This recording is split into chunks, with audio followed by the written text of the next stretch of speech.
No, that's great. And I was just recently talking to some of the animators about first playable character Ross Levine, who's the Karate Combat Rookie of the Season of 2021. And I think that's just so cool that we're melding like so many different worlds that I grew up loving. And I think Yeah. that's going to be a major part as we, move forward. I think that's a huge selling point. And one of the cool things I think to put onto that is that the way our lead animator is doing it is actually taking reference from the karate combat scene and from Ross himself to sort of actually give that personality, actually put that into the character.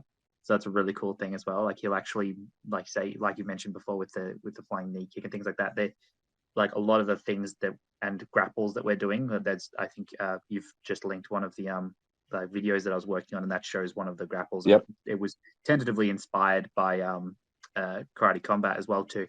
With obviously we had to change a little bit because of the amount of frames. It would have probably been a bit too long, but we had to sort of compile it. But it's actually inspired by one of the grabs that was done in one of the recent Karate Combat.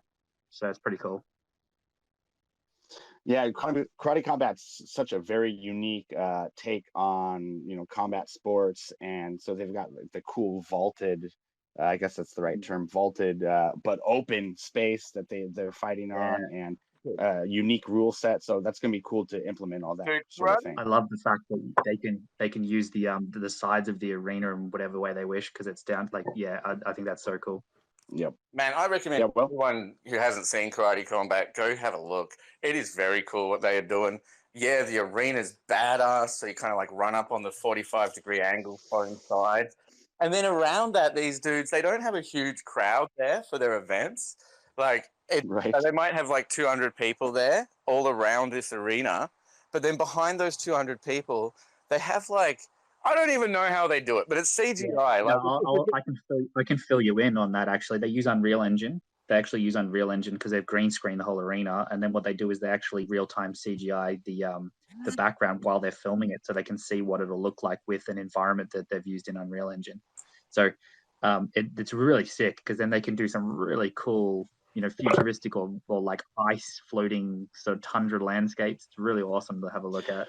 Dang, so they're like essentially using the Unreal Engine image. I don't know if that's the right term, but they're using like as an overlay on their production. Yeah, as a render engine. Yeah, as a render engine Wow. to fill in the back in real time. That's kind of what they're doing. And it's just gonna get cooler and cooler because they're doing kind of that stuff all throughout the sort of movie and gaming industry.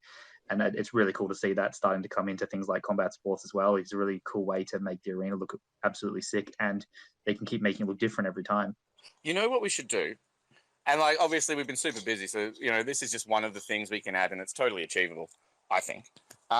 Is we should do a stage swap. So like, I mean, we've already got the Rookie of the Year. Mac Mully, I'm pretty sure I'm going to bring him on the team. The guy's a legend, but he writes for Karate Combat and On Point MMA. He's an unbelievable social media guy. He handles all that sort of stuff as well.